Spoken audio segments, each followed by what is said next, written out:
Here we go, Marco Reus sees Haaland. We could be seeing his first goal in a Dortmund shirt this season. Haaland bangs our first goal in this series. Haaland now attacking from a different side as he looks to feed this one for Thorgan Hazard. Back for Sancho. Sancho scores. Is it offside? I don't think it is.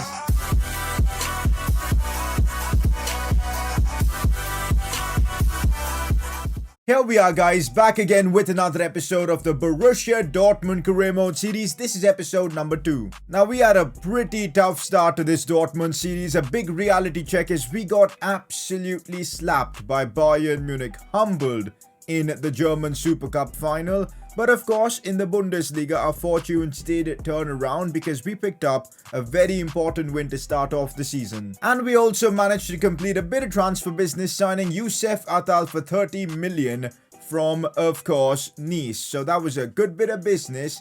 This episode, we're going to keep it going. We've got a transfer budget of about 40 million, so expect to see a bit of transfer business being done in today's episode. And well, it should be an exciting one. If you're enjoying this Dortmund career mode, I'd really appreciate if you could spare a second and drop a like on the video. Make sure to subscribe as well for daily FIFA 21 career mode content. We're trying to hit 250,000 subscribers. If you guys can help me out, that'll be awesome. It's time for our first press conference as Dortmund boss. This should be fun. By the way, if you guys want to get involved, drop in your questions down in the comment section below. First one of the night, you have no need to sell brands so early. Work with what you have and then look to see where you need to make improvements. That is actually a very good shout. Julian Brandt, I think we're rushing in to a decision like this of selling him because there's no denying the talent is there. He's got good potential. He's only 24.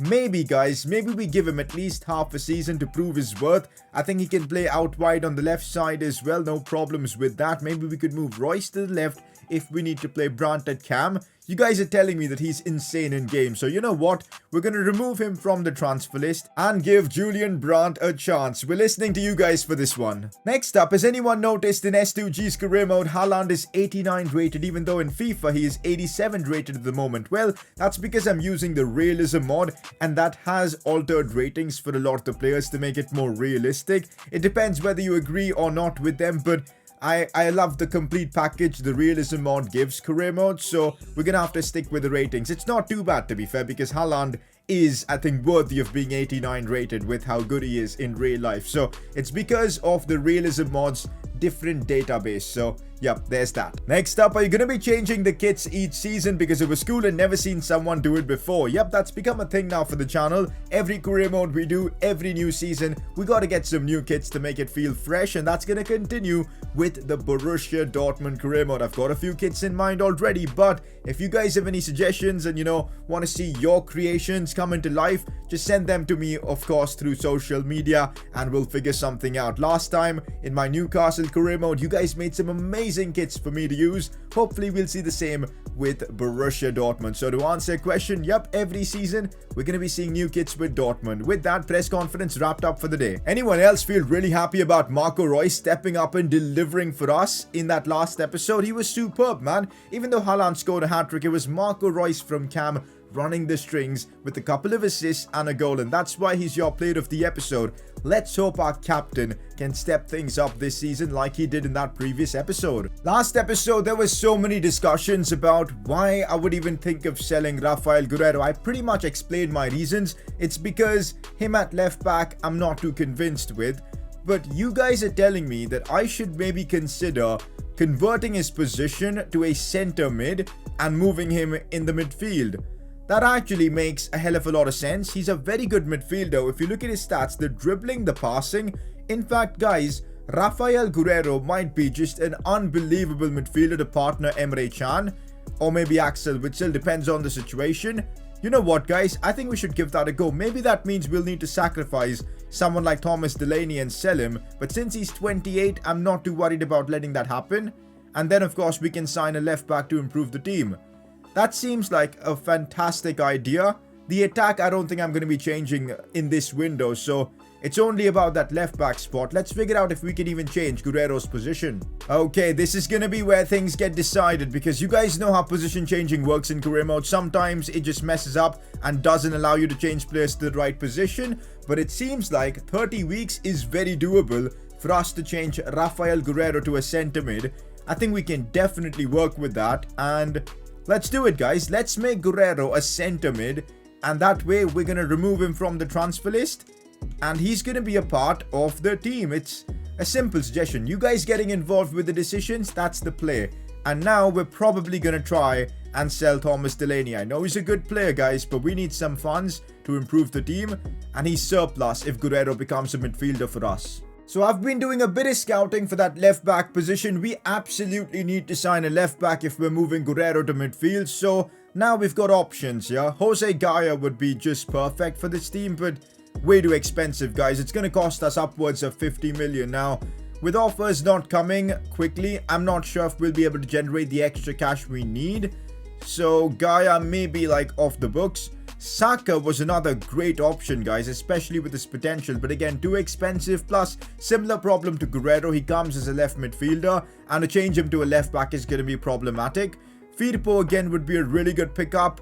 Again, this may be slightly out of our budget, plus the weekly wages we'll have to pay him. Look at that, he's on 175,000 at Barca. That's a bit of a yikes one. Grimaldo would be a great pickup, but then again, way too expensive. But then we come to Theo Hernandez, who surprisingly, guys, is available for around 35 million. Perfect for our budget. A long-term signing that's going to be amazing for us. He's been one of the best fullbacks, I feel like, in the Serie A at the very least this season. So good for Milan. Why not tempt him to join Borussia Dortmund? Imagine having him and Youssef Attal on either side. The pace we'll have at the back. Huge, guys. And you know what? We're going to try and make this happen. So I'm going to start off with an offer of 34 million. I don't want to mess around this transfer, so we're going to be smart about it. 34 million for Theo Hernandez. 34.4, 15% sell-on clause. It's maybe because of, you know, the situation around the world with the pandemic and the economic situation that we're getting Theo Hernandez for such a good deal. But we're going to make it happen, guys. 15% sell-on clause, except it seems like a bargain, guys. Just slightly more than what we paid for Youssef Attal. I don't know how this works, but it's working in our favor. I feel like Pep Guardiola, guys, because I'm spending 40 million on fullbacks like every episode so far, which is, I don't even know how to describe it, but it's necessary for this team, I feel. So we've got it done. Now we're negotiating the contract with Theo Hernandez. Let's sort this one out as well. It's funny how his brother is going to be playing for Bayern, and Theo Hernandez is now going to be playing for, of course, Dortmund. So there's the rivalry that we'll see grow in this series, which should be a lot of fun. No release clause, which is absolutely perfect. I'd like to talk about the salary. Okay, here we go. I'll offer him the same he's earning at AC Milan. Sounds about right. We'll offer him also 300,000 for the signing bonus. I think that's a fair offer, but let's see what he thinks about it. And it is a reasonable offer. Theo Hernandez is our second signing of this transfer window. I'm not sure if we'll be making any more. Depends on how much money we can generate through player sales. But I really feel like Theo Hernandez is a huge signing for the series. Just look at his stats, guys. You will realize what I'm talking about here. Like, this is nuts. 34.4 million what we paid for him. 93 sprint speed and acceleration. 90 acceleration, basically. Those stats are just simply bonkers, guys. He's going to be so quick for us in that left back position. It's, yeah, not even funny. Defensively, he's going to be solid as well because of that pace. And he's tall as well with 6-foot height. So should be super fun using him in game. Also, time to reveal our season goals selected by you guys from the comments section. There were so many comments to go through, but I feel like these 6 objectives would be a lot of fun to complete. The first one we spoke about last time, Haaland versus Lewandowski. Score more goals with Haaland in the Bundesliga than Lewandowski. Should be a fun challenge. And so far, so good for Haaland as he bagged a hat-trick in the first game of the season. The English way, score, assist, 40 goals this season with English players. And that includes Jadon Sancho and Jude Bellingham at the club. So let's hope they get a lot of goal contributions this season. I feel like Sancho will have to really carry for that one. But tough objective, but we'll try and get it done. The German sniper. Score 5 goals from outside the box with Marco Reus. And you guys know I normally don't score from outside the box. So this is going to be a bit of a challenge. Dortmund's academy. Scout a German player with 88 plus potential through the youth academy, which means we're going to have to focus a bit on the youth academy if we want the extra bonuses for completing the objectives. So there's that. Dortmund's academy is known to produce talent, so shouldn't be all that difficult. The yellow wall, keep 15 clean sheets this season. That's going to be a challenge considering how terrible I am defensively on this game, but we'll try. And Der Klassiker, the final one. Win a game versus Bayern this season. That's probably going to be the most difficult one, but we'll see. With that, those are our 6 objectives that we'll try and complete. Remember, for every objective we complete, we get an additional 5 million added on to our transfer budget for next season. Off we go now to get some Bundesliga action underway. We take on 15th place Bielefeld. I'm not even sure how you pronounce that, but this should be a guaranteed win with the team we've got. Putting our first team to test in this one and simulating this game, I'm expecting goals from us. Ooh, it was a lot closer than expected. In fact, a Hummels brace to win us the game.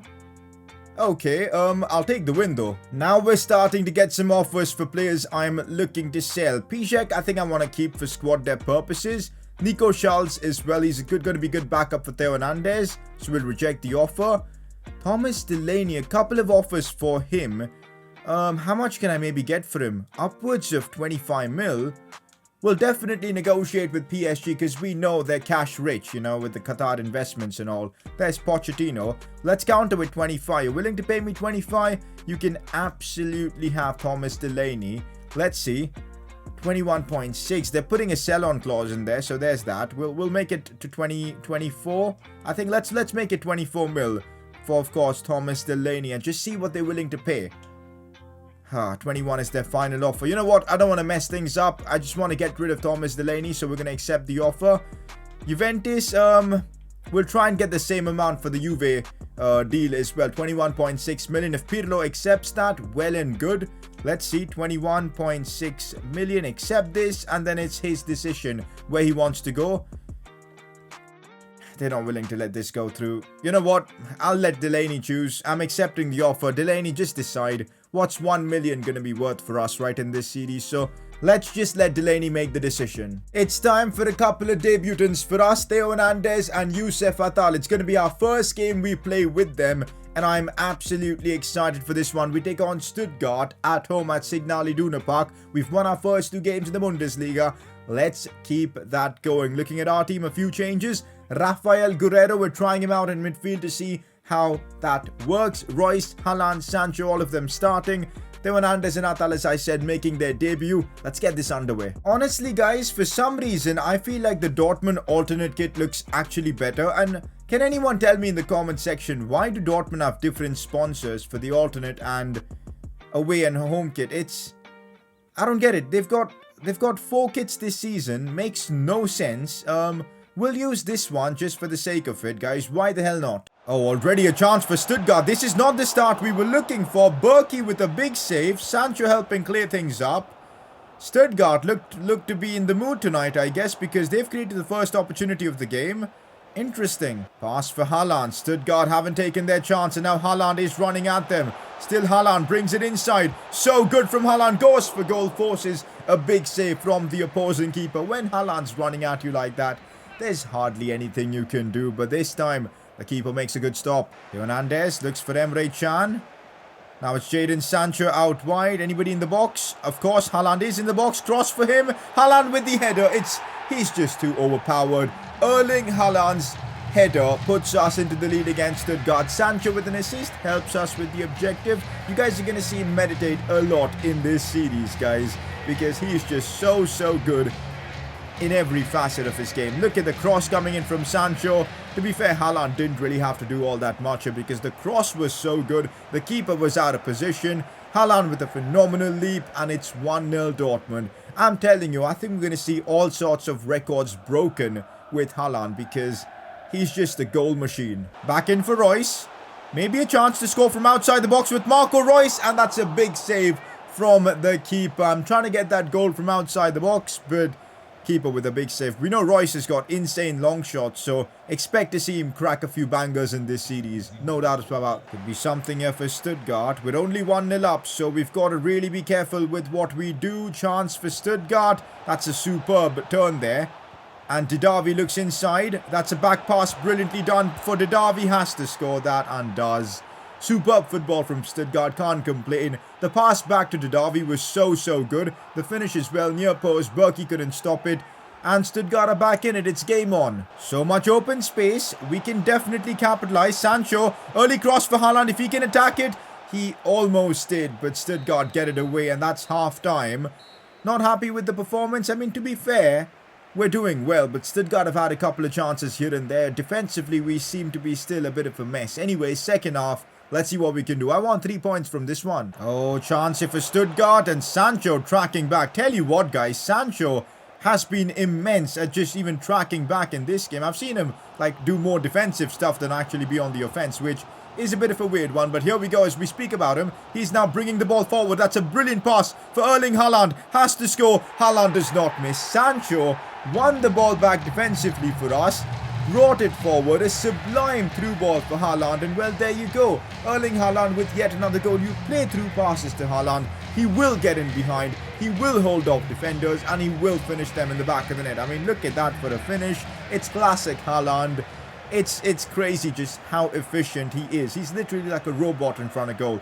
Does not miss. 2-1 up against Stuttgart. Might be the perfect time to bring on a bit of fresh legs. So I'm going to bring on Jude Bellingham for, of course, Emre Can. We'll do this. That gives him a good overall boost. Plus, you guys want to see Brandt in action. So we'll put him on that left mid spot and see what's up. Cleverly done in between the lines to find Marco Reus.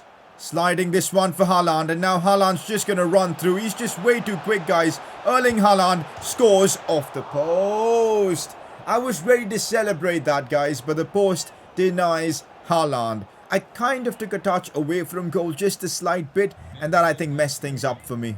Oh, they've gotten in behind. This is problems here for us. Gonzalez could be through on goal. They messed it up there. Hernandez marked his man brilliantly. Stuttgart have given us a really difficult game, guys. They've had their chances, but thankfully they haven't taken most of them, and that's why we're still in the lead. Rafael Guerreiro, by the way, I've got to say, very impressed with Guerreiro in midfield. The pace he brings, and plus the control on the ball, it's super useful. I'm glad you guys convinced me not to sell him, because he's really good on this game. Sancho looking for Haaland from distance. Right foot Haaland.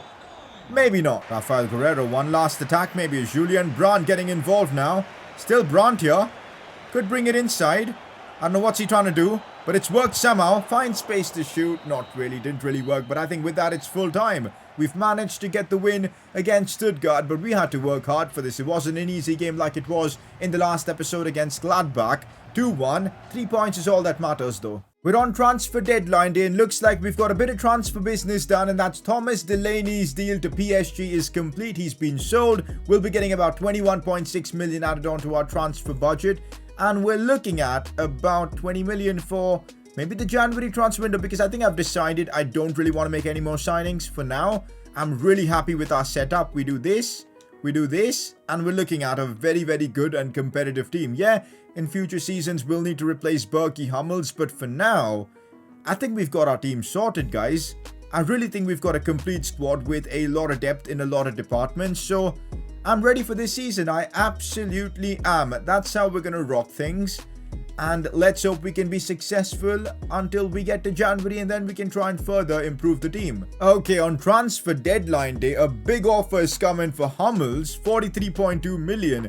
Now, if this was a few days or weeks before, I would have even considered it, guys. But now on deadline day with no time to replace him, it's just stupid for us to negotiate with Madrid for this one. So, yep, Hummels is going to stay at... I know at some point we'll need to replace him because his space is going to cost us. His age, his overall is going to start to go down like it already has. So, eventually I know he's going to leave, but for now we keep him. And with that, transfer window has shut. It's been a good window for us signing Theo Hernandez and Youssef Attal. It's been a difficult window as well, guys, because of, you know, the pandemic not giving us insane amounts of money to spend, but I think we've worked around it really well. Bayern Munich remain perfect in the Bundesliga, and that's what you expect from them. 4 games, 4 wins for Bayern. We now face Wolfsburg, which is going to be a tricky game, and this is away from home. We're going to play this in this episode, but it's going to be a tough one, guys, and we need to win to keep pace with Bayern. Lineups wise, this is what we're looking at. Wolfsburg have got a good team. You know, Strootman is decent. They've got Arnold in midfield. Rucino is a good left back. We all know about Kevin Mbabu. Castells is a good keeper. Weggers scores a lot of goals. That Wolfsburg team is semi-decent, man. They're going to give us a tough game like how Stuttgart gave us, but Haaland up top, we're always going to get a lot of goals. Reus, Thorgan Hazard, Sancho all starting. I'm sticking with Guerreiro in midfield. Let's get into this one. I think this is the first away game we're playing in the Bundesliga this season. I mean, actually playing. We did play one of the away games in the Bundesliga, which we did end up winning when we simulated. But first away game that we're actually playing should be interesting against a good team in Wolfsburg. You know, Kevin De Bruyne's former team, by the way. Marco Reus. Reus attacking. I see Sancho making a good run. We're playing this one for Jadon Sancho here. Sancho, decent position, goes for goal. Sancho scores. What a start against Wolfsburg. We make it 1-0. Sancho on the score sheet. Lovely to see. We've seen him more of an assister, like, you know, the playmaker of the team. But now, he's getting in on the action with goals as well for us. Marco Reus staying him up there. Have a look at that for a finish. I love the shooting animation here. Just got under the ball really well. Powerful finish. No chance for the keeper. We take the lead against an informed Wolfsburg side. This is big. Oh, Theo Hernandez is broken through. Haaland's made a very good run, but the defender tracked it really well. We're looking really good in this one against Wolfsburg. We're creating chances. We're getting in behind, and they're struggling to keep up, which is awesome to see. Weghorst now looking to break through. I got to mark the player on that right side. He's way open. Strootman, Weghorst now. Oh, the pass has been played to him. I don't know why I didn't mark him properly. Berkey, I don't know why he was running in slow motion, but somehow he got there in the end. For a moment, I thought we were going to concede as I hit my mic for some reason. Hopefully that won't ruin the audio for that portion. Anyways, we almost conceded there, but thankfully we didn't. Pretty solid first half, but there were a few scares with Wolfsburg having a chance here and there. Let's hope we can, you know, take that away from them. Just make it 2-0 and just get a good cushion, because otherwise I'm kind of worried that they might get the equalizer. Making a change for the remainder of this game. We're 1-0 up. I kind of want to make a bit of a defensive change, so I'm bringing on Axel Witsel for Emre Can. Let's hope that pays off. Another change. Let's bring on Brandt again for Thorgan Hazard. I thought he was decent when he was brought on in the last game. Oh, we've given away a stupid opportunity for Wolfsburg to score here. Arnold looks back for Weghorst. They're probably going to score from this. They are. Silly defending from us, guys. Silly defending. Just like the game against Stuttgart, we concede a stupid goal. How are we going to get 15 clean sheets this season? I have no idea. 1-1 against Wolfsburg. Don't want to drop points, man. As soon as you start giving Bayern an advantage, they're going to start pulling away. We don't want that. We need to score in this game. Substitutions have been made. Let's hope they can inspire us. Still Haaland. If he can open up that space, guys, that could be massive for us, but he can't. Haaland has been really well dealt with in this game, guys. Wolfsburg haven't really given him that space to get in behind or space to even use his body. So it's been a tough game for him. Wolfsburg upping the intensity here. Some good link-up play from them as Weghorst gets the ball again. It's the goal scorer looking out wide for Brekalo. And Atal saves us there, but they still have the ball. He's got to be offside. No, he isn't. Arnold back in for Ricarte. He puts it back for Strootman. Weghorst again. This is chaos, guys. This is absolutely chaos. Wolfsburg just keeping possession around our box so easily and spinning our defenders, man. Somebody just... finally the tackle comes in. This has been our most difficult game, excluding the early defeat to Bayern. Brekalo again. That's a good challenge from Atal, and there's a bit of time left in this game. One chance, guys. One chance might just be all what we need. Marco Reus here. Looking to find the perfect pass for someone. Still Reus. Plays this one for Axel Witsel. Looking for Jadon Sancho. Big opportunity, guys. Still Sancho here. Looking for that cross back in. Doesn't work. Another attempt at the cross for Haaland, who tries to attack it. Witsel, though. Oh my god. Axel Witsel in the 90th minute with a sensational finish to pretty much win us all 3 points here. What a finish, guys. Dortmund make it 2-1. Absolutely massive. Witsel. Oh, right place, right time in the box. What a substitutions this has turned out to being. Haaland worked so hard there to put the ball back in the box. Witsel, the technique on that, kept it low, kept it fine, and no chance for the keeper. We're taking all 3 points in the most dramatic fashion possible. A 90th minute winner against Wolfsburg. I don't think I can stress it enough. This is huge for us because it lets us keep pace with Bayern Munich at the top of Bundesliga, and definitely it's going to do wonders for the morale of the team. What a result. Dortmund on a super run. I mean, yep, we are. Reus is not wrong about that. I mean, ever since the big defeat we took to Bayern, we've turned a new leaf and we're killing it. We're top of the Bundesliga, level with Bayern Munich. Of course, they've got a way better goal difference than us, but we're competing with them. 12 points each. It's going to be a phenomenal battle between us and Bayern for, of course, the Bundesliga title this season. Next episode, though, Champions League begins, and I couldn't be more excited. We take on Lazio, Zenit and Club Brugge complete the group as well. Champions League, man, it's going to be fascinating to see how far we can go this season. Player of the episode for this one is a bit tricky. I thought Haaland had a superb episode. He's on 5 goals already in the Bundesliga, but then Sancho, important performance against Wolfsburg, man. His crossing in that game was so good, and he scored the first as well. Tough one to decide. For now though guys, this is where we're wrapping up today's episode of the Dortmund Career Mode series. A lot of progress made here. We're done with the transfer window. We've made our couple of signings. And now we're pushing towards January. Next episode, Champions League, should be fun. But if you are enjoying the series, keep the support coming in by dropping a like on the video. Subscribe if you're new around here. And I'll catch you all next time.